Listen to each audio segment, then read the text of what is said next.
Our first inductee this afternoon is Troy Bradley. I've known Troy, I think I met Troy probably better than 20 years ago. I think flying the Briar ice cream balloon when he came to Milwaukee. This is kind of a first for me because I've been doing these inductions for 5 or 6 years now. And like Becky said earlier, this is the first time I'm going to be inducting someone into the Hall of Fame that's younger than me. So either I'm getting old or something, and it's happening like that. What Troy's done is amazing. I can't imagine a guy holding more world records than he is old.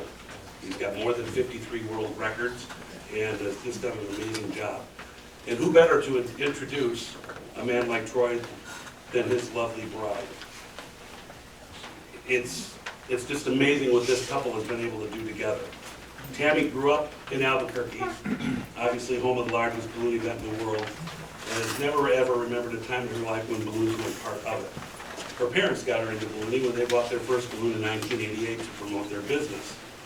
As an ambitious teenager, she began learning to fly at a young age, obtaining her hot air balloon certificate at the age of 17. She moved on to gas balloons when she was 20. She's one of the few pilots in the United States that's actually logged more hours in gas than in hot air. She's flown with all three lighter than air gases, hydrogen, helium, and anhydrous ammonia. She's competed in 5 American Challenge events. She and Troy won that event in 1998. She's competed in 2 Gordon Bennett events and the World Gas Balloon Championship. To date, her greatest distance is 1,389 miles, and her longest duration is about 59 hours. She's got 2 very memorable flights. One's being rescued by a helicopter after landing deep in the Canadian wilderness, and another in a remote area of Mexico, well known for drug smugglers and disappearances. So, which was kind of an amazing thing to be able to do as well. She's been married to Troy for over 20 years, and they've got 2 children who are also accomplished balloonists already. Savannah and Bobby are also with us as well. Before I introduced Tammy, there was one thing that I didn't write down. That's why I know I'm getting old, because I have to write things down to remember. I did want to take a moment before I got this far. And last night we had an amazing memorial flight for balloonists that had been lost. And unfortunately yesterday was also the day of the largest accident that's ever occurred on American soil. We lost 15, 16 lives. I'm not sure what the exact number is. So I'd like to take a moment and just remember those balloonists that we lost and the people that perished yesterday in that balloon flight.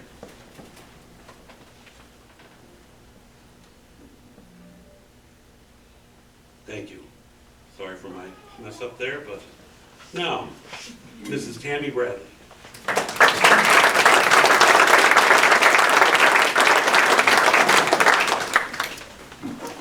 Of everyone in our house, I'm the most nervous today to be speaking. Yeah, my dad bought his first balloon in 1988, and growing up in Albuquerque, he obviously went to World Balloon to Sid Cutter to learn how to fly. As luck would have it, Troy ended up being one of my father's instructors.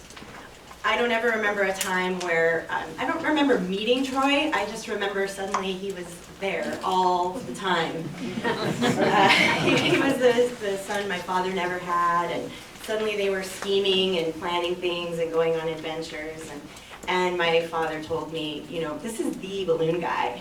And I was 14, so I didn't really much care about the balloon guy. But my dad told me several times, he's going to really be something special. He's going to be a pretty amazing guy. So their schemes and adventures went on for a few years, and in 1994, Troy set several records. In June of that year, he was going after the AM1 altitude record. And to show the press what a small balloon it was, he asked me to bring out a standard size 90 and tether at the event. So I did that for him. And it was my first opportunity to really see how Troy prepared, how much focus he put into everything that he did. He lost a ridiculous amount of weight for the flight. And several things went wrong that day, and I saw his temper and thought, okay, mental note, don't ever make that man mad. But it was really my first opportunity to see him in action as far as preparing for a record, which he flew successfully. So yes, we just recently celebrated 20 years of marriage, so fast forward 20 years, and now I kind of get him a little bit more. And so for Troy, it's about passion. He has been fortunate to live his life doing what he's passionate about, and it shows in everything that he does. He has a passion to push boundaries, as is evidenced by all of his records. The most amazing one to me is the oldest record that he broke, the oldest standing aviation record, which was a 500-mile record, and he went over 1,200 miles. So that passion allowed him to more than double that distance. He likes to do something better than anybody else on the planet has ever done it before. And he has a passion for ballooning, for having fun ballooning. I remember the day we were launching the house with a cluster of balloons, and Troy was just playing around, and it's really funny pictures of him ballasting out of a window. So we get to have fun ballooning as well. He has a passion to give back to the sport. It's not just about recognition or records. He truly loves every aspect of this sport. He's served on several committees and on the BFA board. The first time he went to one of the FAI CIA meetings, he called me and said, "These are my people." These people understand, and they're all passionate about the same things that I'm passionate about, about competition, records, recognition, and so he has, of course, thrown himself into that now too, and is serving on various boards and committees within that organization as well.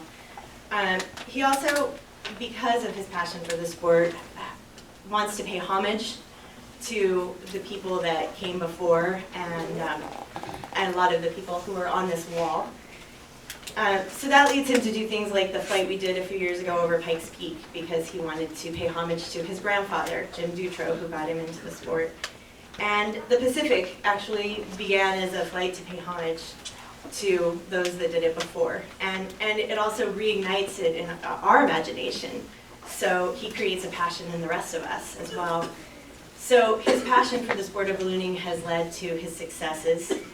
And fortunately, that is something that I've also watched him instill in our children. So they both have passions for various things, ballooning among them, but their own individual things as well. And it's so exciting to watch them go after their passion. And I know that that's something that they learned from their dad. So I find that really, really exciting. And I know that they're going to go forth and be successful because they've watched how he did it. So with that, I am very proud and honored to introduce to you all the balloon guy, my husband, Troy Bradley.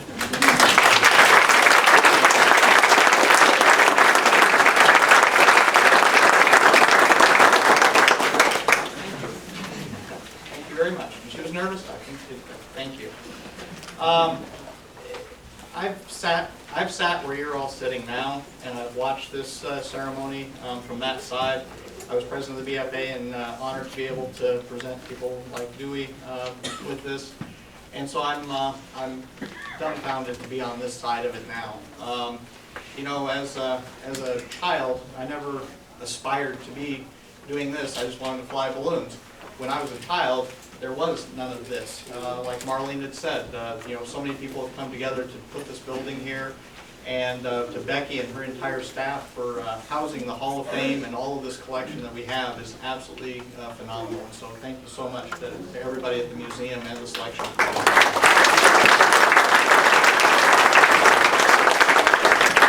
So although I didn't aspire to be in a Hall of Fame, I did aspire to be like people on this wall.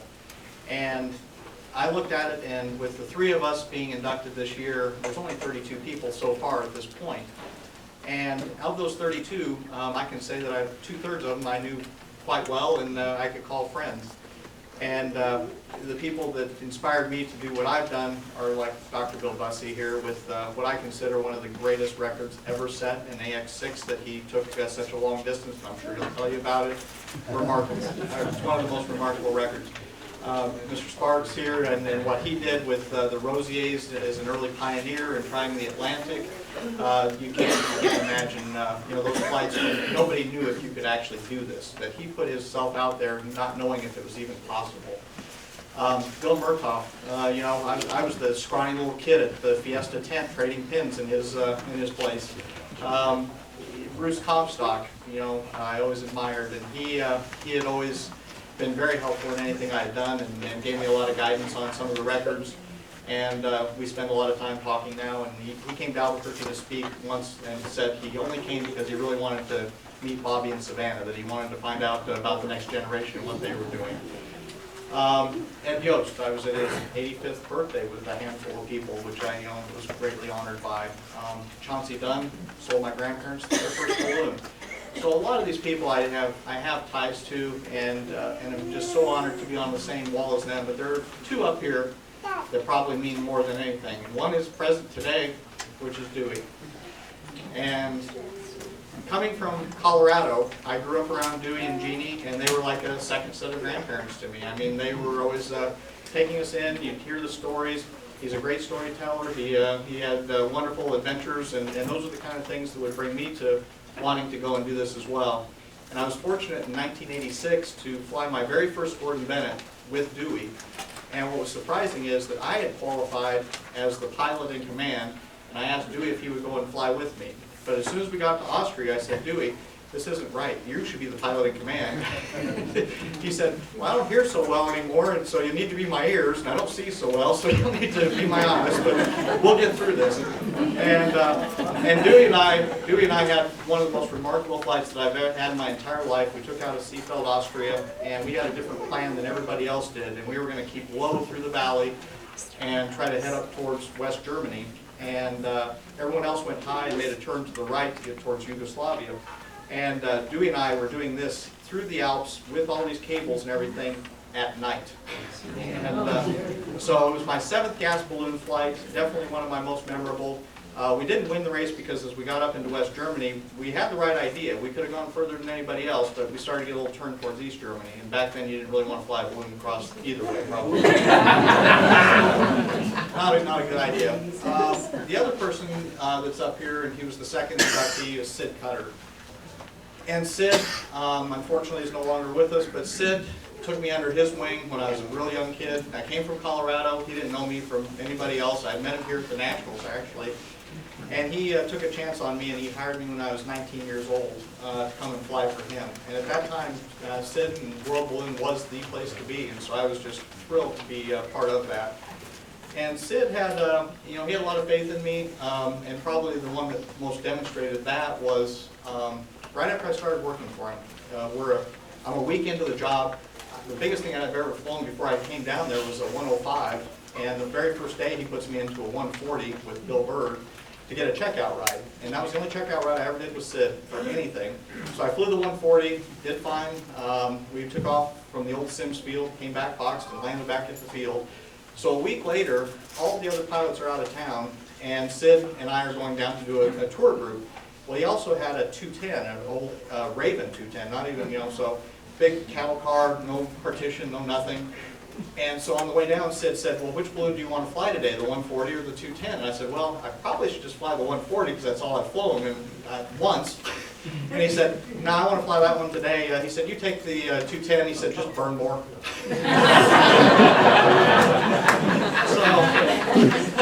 So I was like, wow, this guy's got a lot of faith in me because I'm not sure about this. I was petrified to fly that balloon at that time. But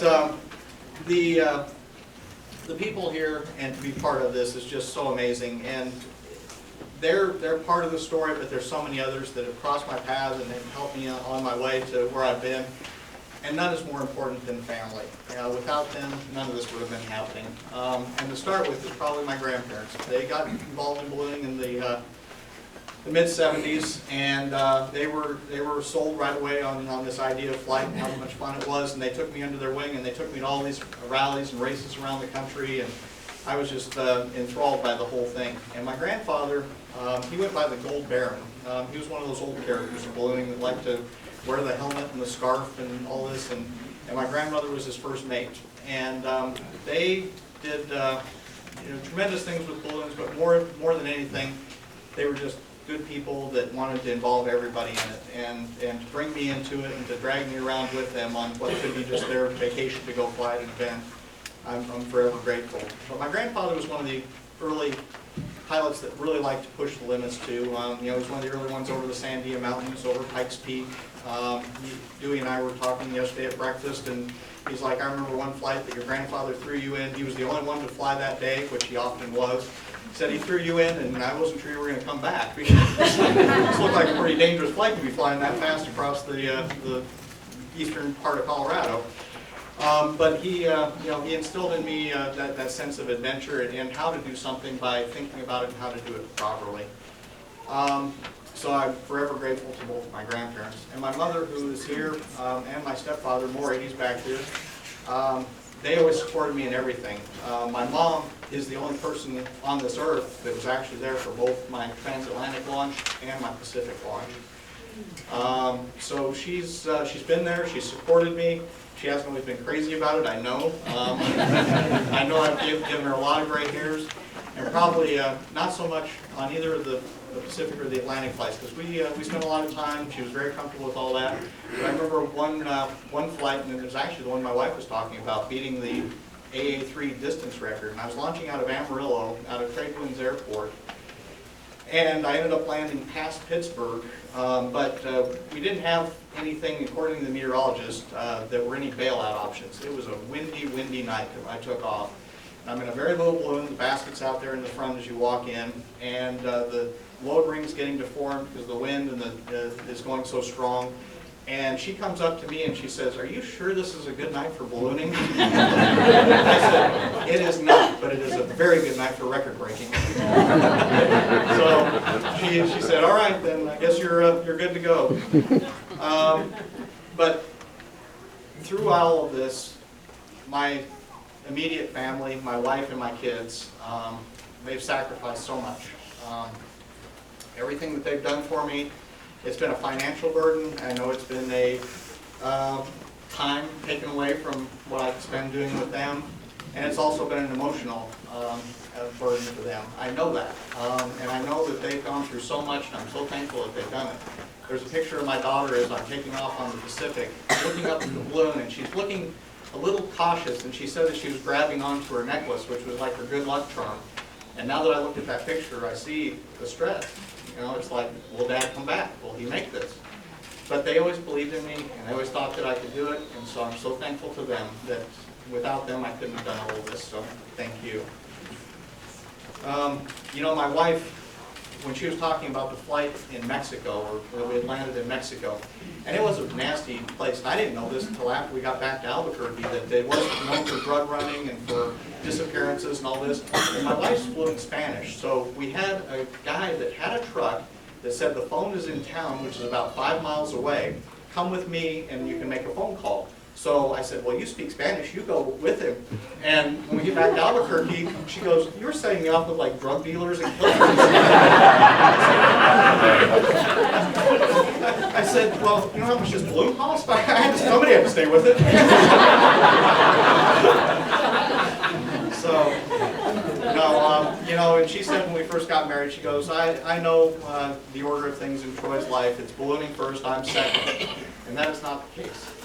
It's family first, ballooning second, and without them, I couldn't have done everything I've done. So,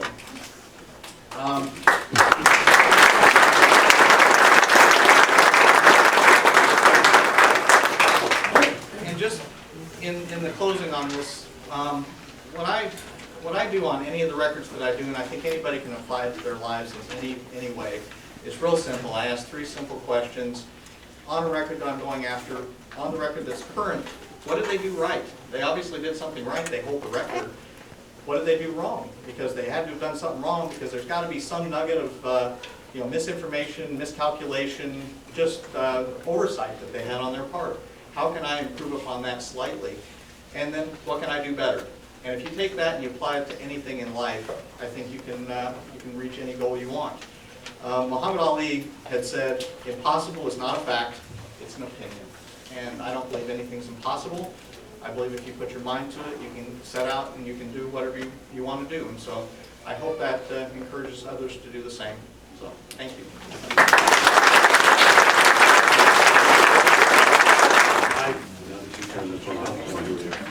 It's my distinct honor and pleasure to induct Mr. Troy Bradley into the National Ballooning Hall.